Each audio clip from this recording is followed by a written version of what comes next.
Welcome to the DIY Goalie podcast, where hosts and goalie coaches Nathan Park and Connor Monday share their insights on how to become a better goalie. What is up, goalies? Welcome to the DIY Goalie podcast. Today, it is another solo episode with myself. We've had quite the week here so far. So Connor's still in the process of moving, but we tried to get an episode out on his phone, and the recording really didn't work. And now my camera is having issues. So for those of you on YouTube, this will just be an audio version of the episode, and we'll throw a placeholder picture. But I'll work on getting a new camera so that we can get the face back up there for the YouTube videos. But thanks again for joining us. Before we get started, just wanted to kind of share a little bit of exciting news. We are getting really close to opening up our synthetic ice goalie training facility just south of Edmonton in Nisku. So if you are in or ever around the Edmonton area, you can come check us out. So Facebook, we're True North Goaltending. On Instagram, we're YEG Goalie Coach. And you can also check us out at truenorthgoaltending.com. So that's our kind of sister in-person training goalie coaching company. So if you're ever in the area, come say hi, and we'd love to meet you. The other thing too, before we get started, I know this will probably be somewhat old news by the time this comes out, but just wanted to extend our condolences to the Gaudreau family for the tragic incident that happened a few days ago there. So just a good reminder for all of you younger goalies out there, especially the ones that are kind of hitting the junior age and all that stuff, that's, we want to avoid drinking and driving, and there are plenty of other options out there for you guys to get home safe so that stuff like this doesn't happen.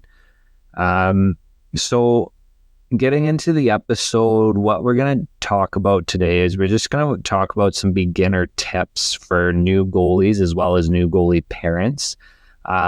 So some of you, this might be stuff that's kind of obvious and all of that, but there might be a few things that might be helpful for you guys too. But I think it's good to, have a little bit of something to fall back on if you're new to the position, because there's a lot that goes into it, whether you're a goalie or a goalie parent. So we'll get right into it. And just to start, I'm going to kind of go over like the basics of equipment. I'm going to try and make this fairly quick. But what I'm going to do is I'm going to link up in the show notes, which for this episode, since we're on episode 21, it'll be the DIYgoalie.com/POD021. That'll be the show notes. I'm going to list, we have articles on how to size every piece of equipment. So I'm not going to talk about that on this episode, but if you want that information, you can check it out. The link for that will be in the show notes, and we have all the equipment there. There's also up-to-date sizing charts straight from each manufacturer's website, so you can get an idea of how each manufacturer fits. So I'm going to go over some recommended stuff, but to start, I'm going to go over kind of what is required. So skates, for those of you newer to the position, or if you have a kid who's wanting to switch to being a goalie, goalie skates are different than player skates.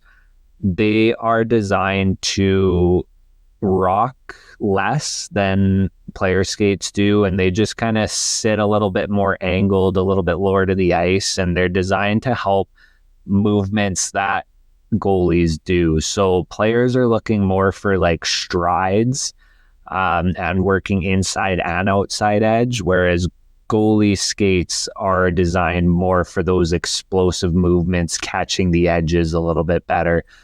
So if you can, get yourself or your kid into a pair of goalie skates as soon as you can, because it'll help a lot with their movements. Knee pads.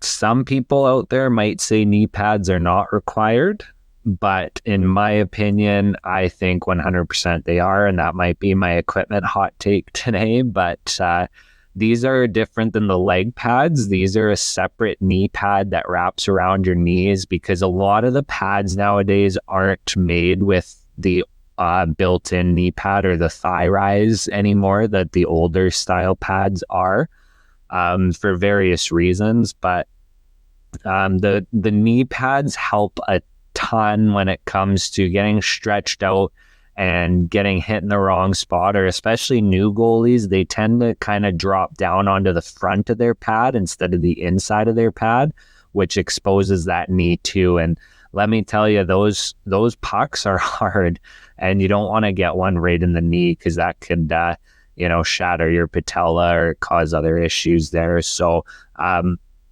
a big proponent of wearing knee pads. There's different varieties, so find something that works for you. I know some people think they're big and bulky and they don't like them as much, but play around with it, find one that works for you, and make it work. Outside of the knee pads, there's goalie pants. Again, some that are newer to the position might rock player pants, but they're just not as bulky. They're not as protective as goalie pants. And again, with the pucks that you're facing on a regular basis, you want to make sure that you're minimizing the chance of getting stingers. So we want to bulk up with those goalie pants and make sure we're nice and protected. Goalie pads, this is probably the thing that goalies love the most. You can get cool designs on the pad, you can customize them. This is the goalie's bread and butter. So a lot of goalies will have different preferences on pads. So make sure you try a couple, see what works for you. If you have a knowledgeable, local kind of store with goalie equipment, get their input as to what styles certain pads are, what's kicking out bigger rebounds, what's not, because all the pads are kind of made a little bit differently. So play around with that. And the big thing, this will be covered in the articles, but a big thing is to make sure your knee falls in the knee block of the pad. So it's not sliding below it, which means the pad is too big, and it's not sliding out above that knee block, which means the pad is too small. But there'll be more information on that again in the sizing article that will be on the show notes. From there, chest protector. Okay. Again, I don't think anyone's really rocking player stuff when they make that switch. Usually that's one of the pieces that they get a goalie one. So again, just make sure that it's comfortable and that it's protective for you. The other thing too, glove and blocker. So similar to the pads, goalies love to design the glove and blocker.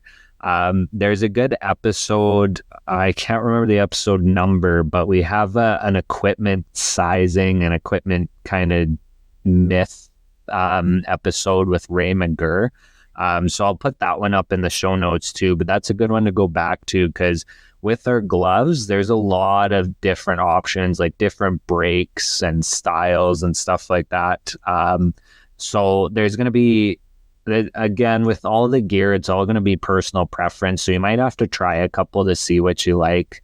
There's the 580, the 590, and the 600 glove breaks. Those are kind of your typical three. Brian's has similar ones, but they're 35, 40, and 45 degree is what they call them. But again, play around with it, see what you like. Goalie stick, that's another one. Make sure that it's comfortable for you. The trend is to kind of go towards a shorter stick so that it fits better when you're in your butterfly. It's, again, personal preference, but just keep that in mind. We want to make sure that, that it's comfortable. Helmet, goalie helmet. Now, again, that's one usually when players first make the switch to goalie, they'll rock the player helmet for a little bit. Depending on the age and the level that you or your kid are playing at, that you can get away with it for a little bit. But one thing I will say, people like to go all out on a custom set of pads and glove and blocker. And the problem is that then they end up with like a $200 helmet that, is like a bottom of the line kind of option. And for me, you should go all out on the helmet first and then allocate from there, because we want to make sure we are not jeopardizing our head. That is something that I think is probably not prioritized enough, is our head coverage. So go all out, get the top of the line helmet, make sure it fits properly, make sure that it is, enough protection for the level that you're playing. So don't skip out on the helmet. If it means you have to get a used set of pads instead, do it. Okay. That's the one thing too that I'll say is the helmet don't skimp out on. And then kind of the last thing here, and again, this is a little based on what league you play in, but neck guard. Some leagues don't require it. Some leagues do. We've seen a couple incidents though that have happened, like the Clint Malarchuk incident in the 80s and the Johnson one over in Britain there and in the UK not that long ago. So neck guards, again, is one of those things that it gives us a little bit more protection around that neck area if a skate blade comes up or anything like that. But there are also goalie-specific neck guards that also kind of provide a little bit of added protection around the collarbone area when it sits under the chest protector. So look out for that too, because again, getting shots kind of in that neck, that collarbone area, they can hurt a lot. So the extra coverage that we have, the extra protection can always help there. So that's something to look at too. And the one thing I forgot too is the jock or Jill or the can. That is another thing too, that as quick as you can, go out and get a goalie one, because they are more protective, because you're going to get shots in that area quite a bit. So make sure that you're getting the right level of protection. And some goalies even wear like a player can under their goalie can and kind of double up on that. So that's something that you can do too. But yeah, as best you can, try and get into everything goalie gear as quickly as you can. I understand budgets, and I understand, sometimes kids are not 100% sure if they want to continue with the goalie, and it's hard to, make that commitment financially if, 3 months down the road, your goalie decides they don't want to be a goalie anymore. But as best you can, stick to the goalie stuff. It's designed to stop pucks. The player stuff isn't. So just keep that in mind.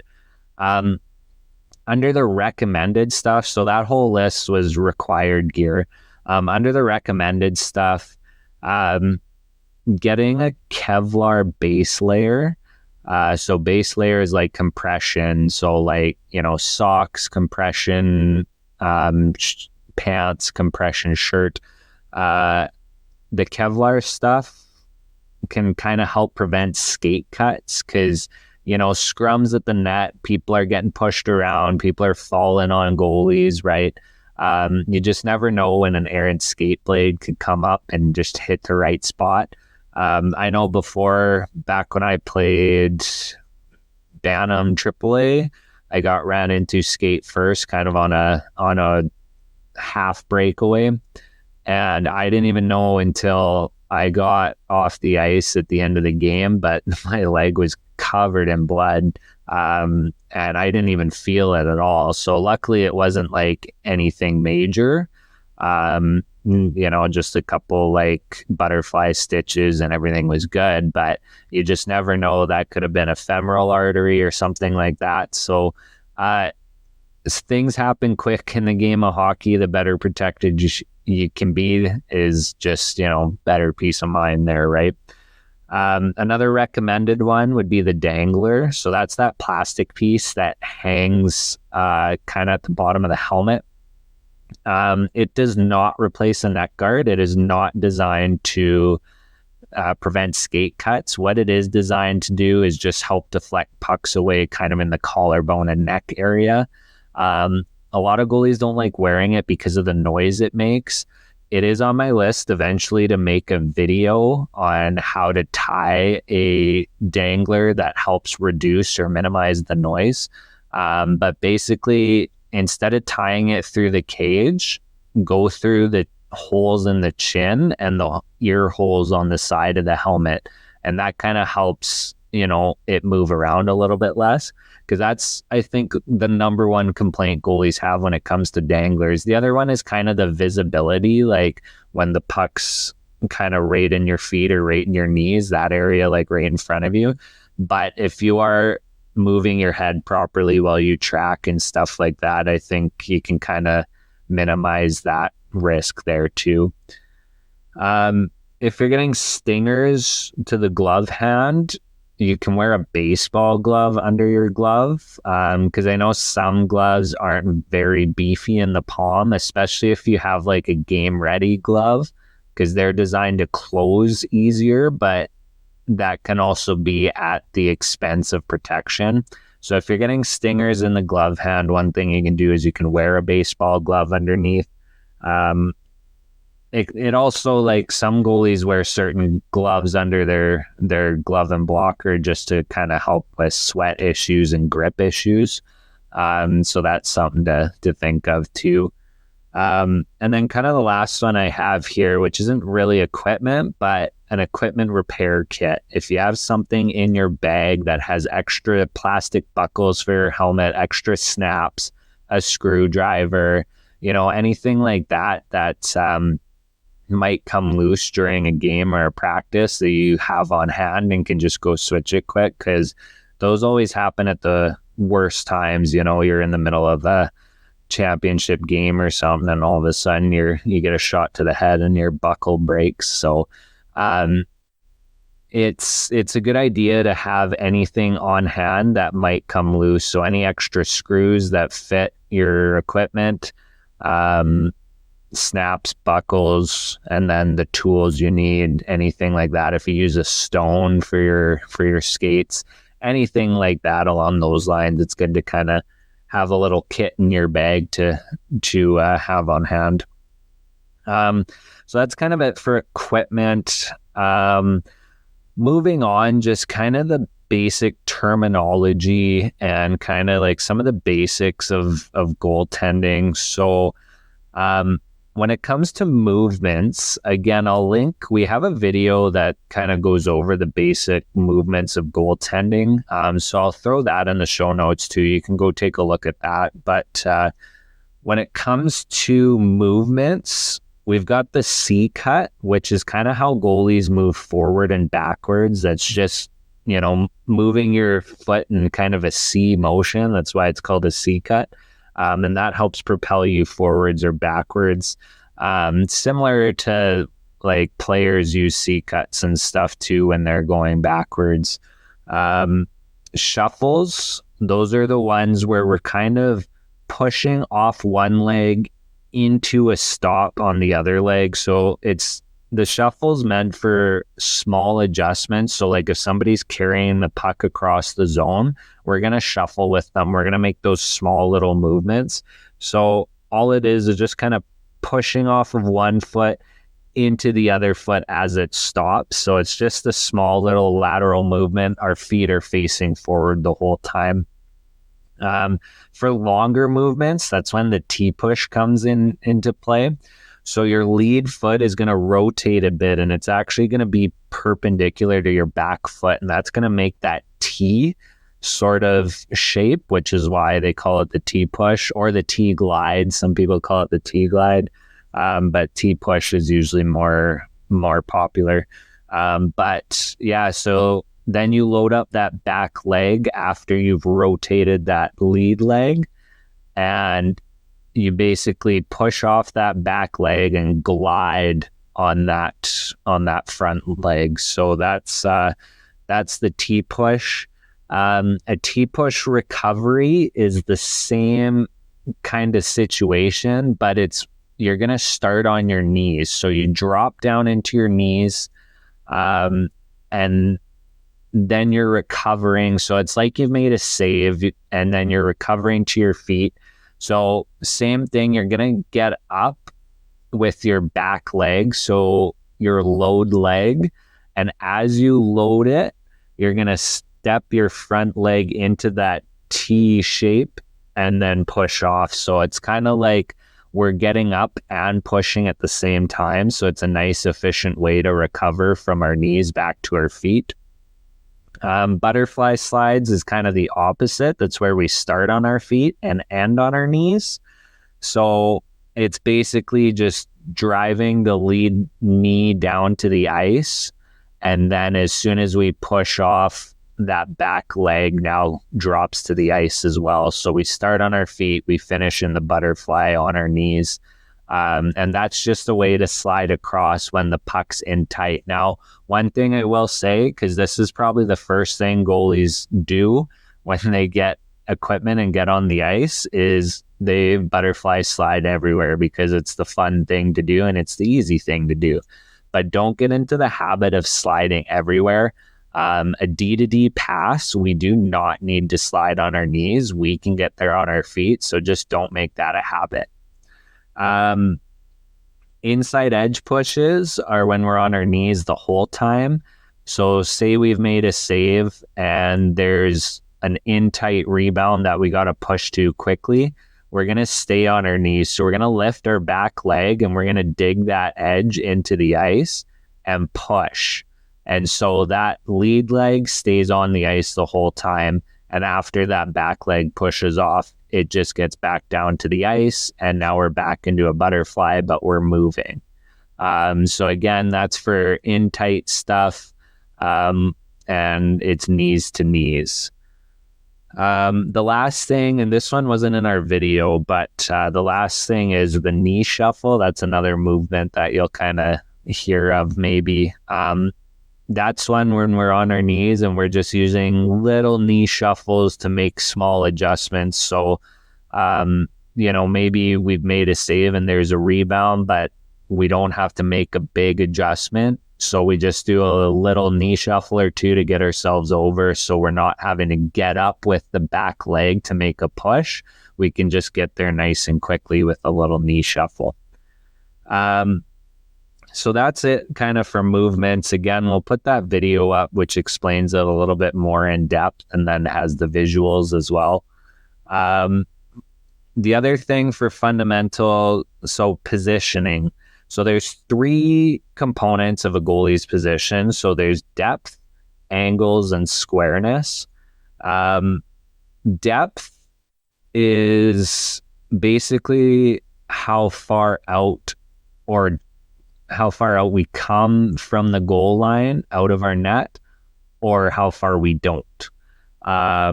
So it's basically, there's a common thing that coaches like to say is it's come out more, but there are certain situations where gaining depth does actually hurt us as goalies, like certain points on the ice where if we're too far out, we don't have extra coverage, but it makes it harder to push across on a pass. So just understand that, and there's a really good, I think USA Hockey does it. I'll find the video. I'll put it up in the show notes, but there's a really good video that they do that's called the ABCs of depth. And it kind of explains the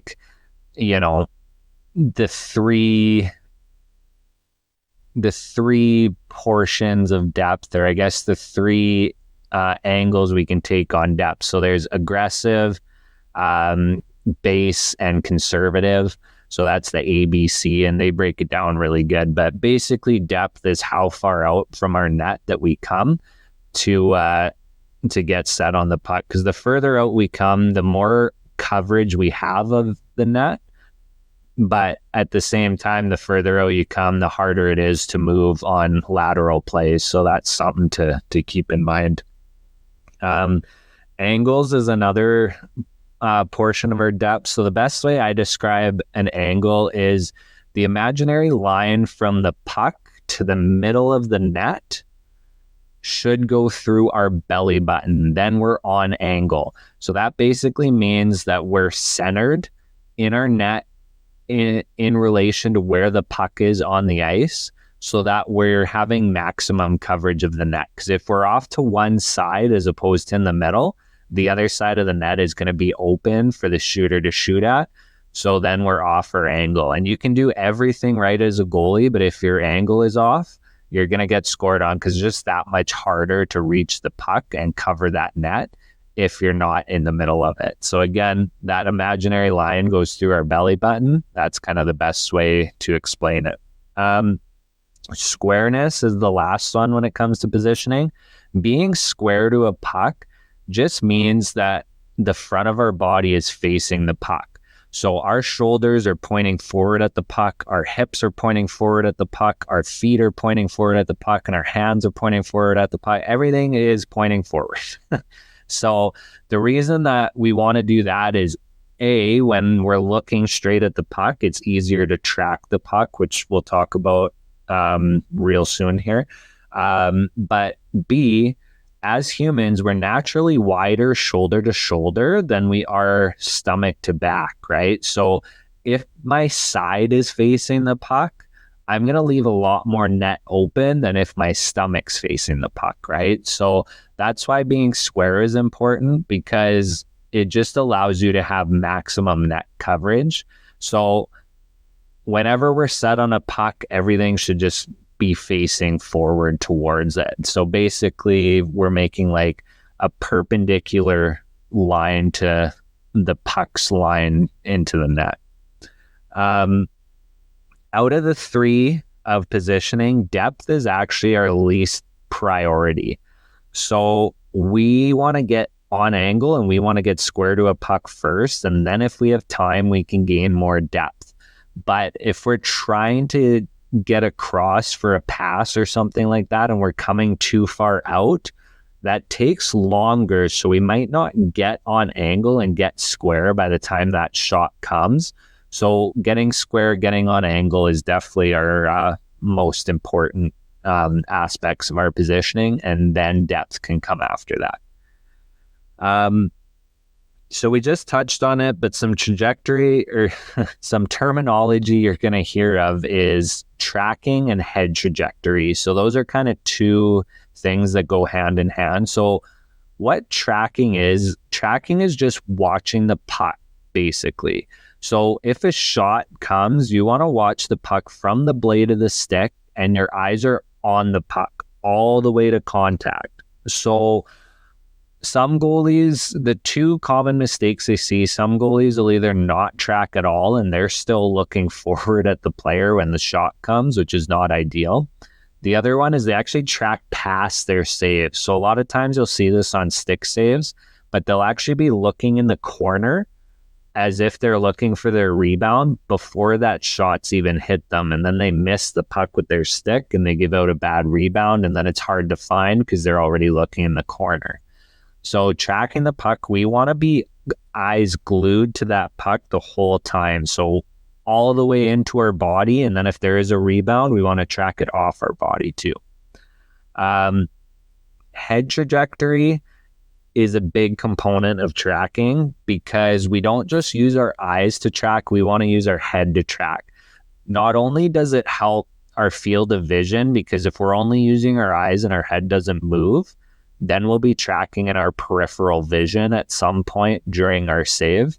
And we don't want to do that because we don't have as much vision, I guess, in our peripheral than we do when we're straight on. So if we move our head as we track that puck, that's going to allow that puck to stay in the center of our vision, where we can see the best, we can process the most information. The other thing with head trajectory is if you grab a goalie's cage and you move their head, their body follows. So when we track, and we get our head to follow that puck into our body actually is shifting into that save. It's leaning into that save, which helps us cut off that net a little bit better. So we want that head to come with our eyes. So that's the head trajectory part of it. You should be like, say if you make a chest save, your chin should be right down to your chest and you should be looking straight down into that save. That's how much we want our head to be moving. So that's something to keep in mind. If you're working on save execution, we want to make sure that our head is going. And speaking of save execution, that's kind of another term that you might hear, and that's just the way we make our saves. So we want to make sure our hands are out. We're making saves in front of our body's shifting into our saves. That's kind of all part of save execution, and tracking's a part of that too. We'll move on from there. We'll kind of talk about drills. You can head to the DIYgoalie.com/drills. We do have a bunch of drills up there, and I do need to add more. One of these days when we're not so busy getting our True North facility up and running, I'll get to some more DIY content. But there's 3, I guess, categories of drills that are really fundamental and really good for beginners to kind of start with.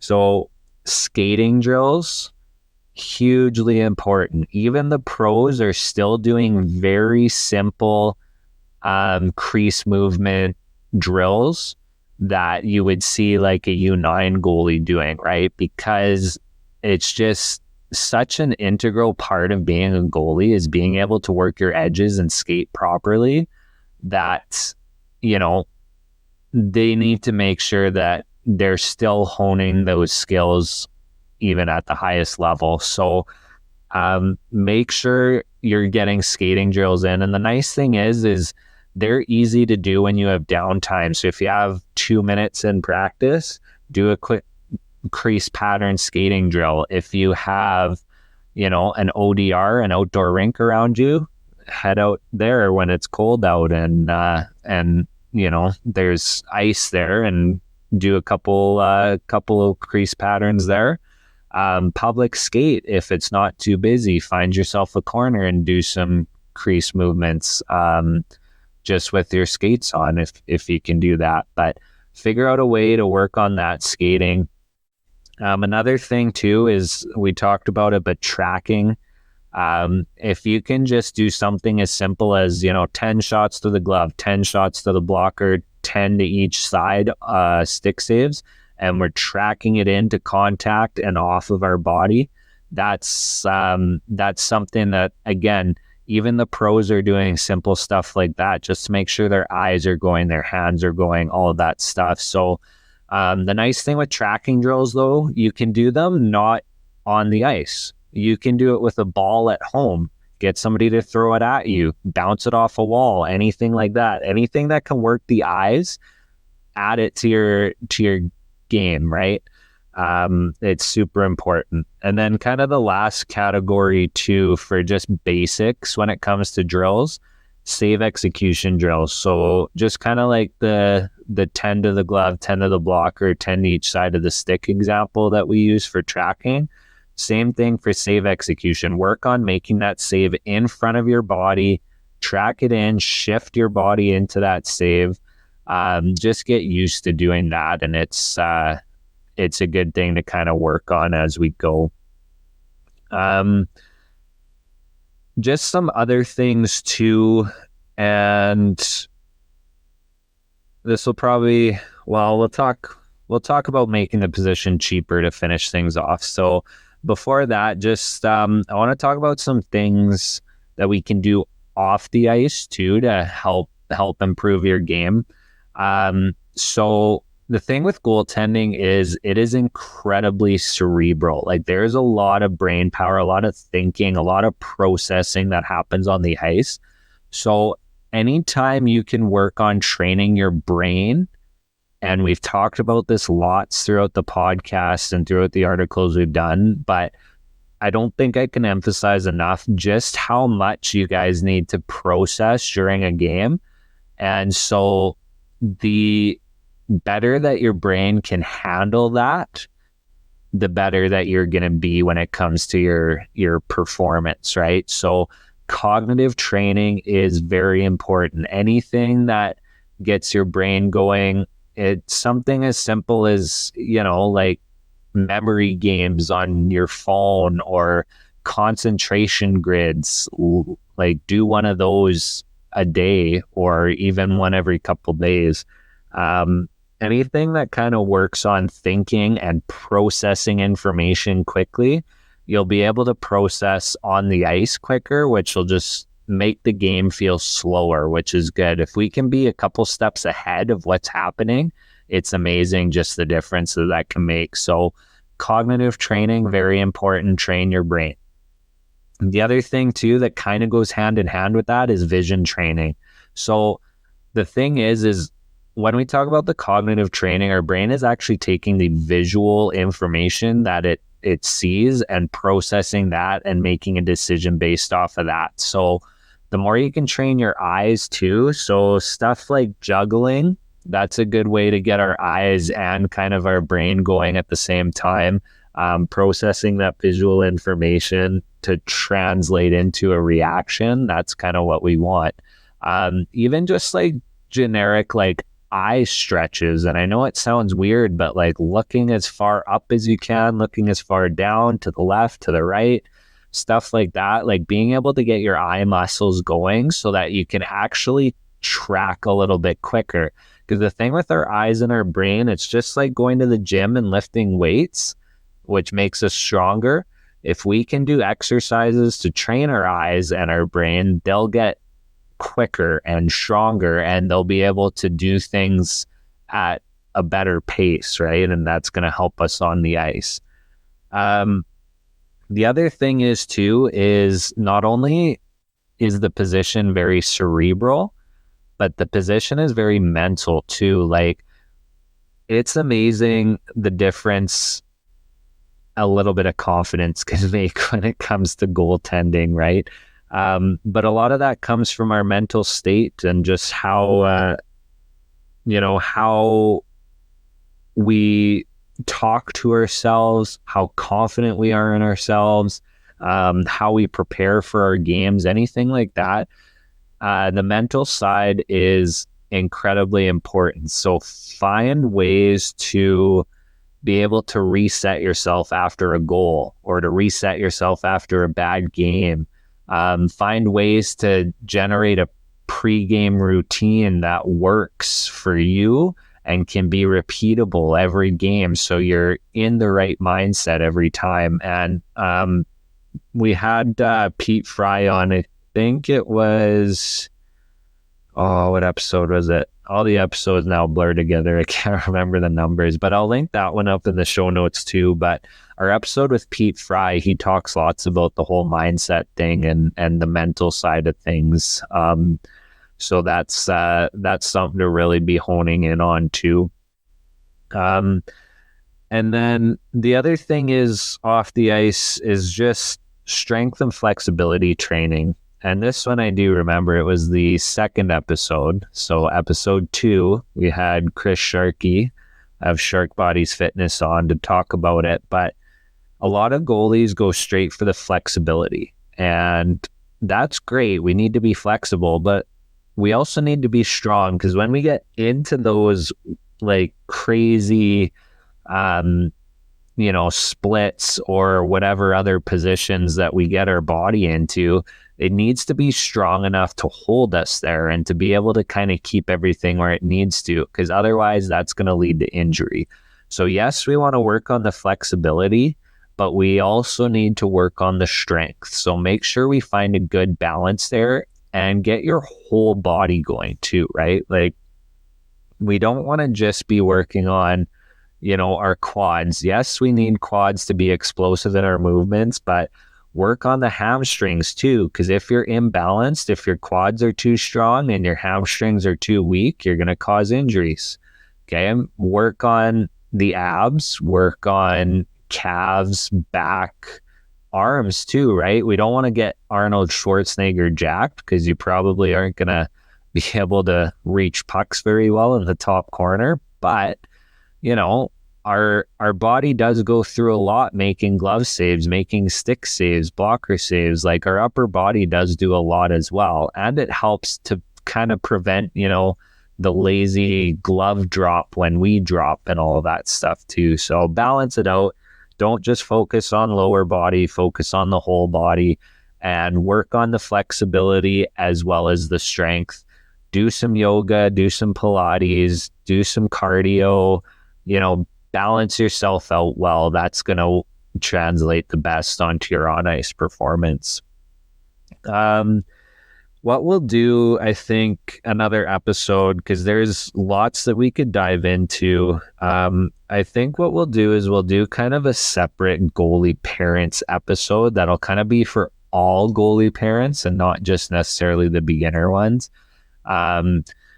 So there's lots of stuff we can talk about on there, and we're kind of getting a little close to our runtime for this episode. So what I'll do is I'll end it off with just a couple tips to make the position a little bit cheaper, because obviously the amount of money that goes into the position and just the sport of hockey in general is pretty overwhelming to a lot of people. The best thing, honestly, the easiest thing is used equipment. Head on Facebook Marketplace, Kijiji, Craigslist, go to like a local Play It Again Sports or something like that has some used equipment.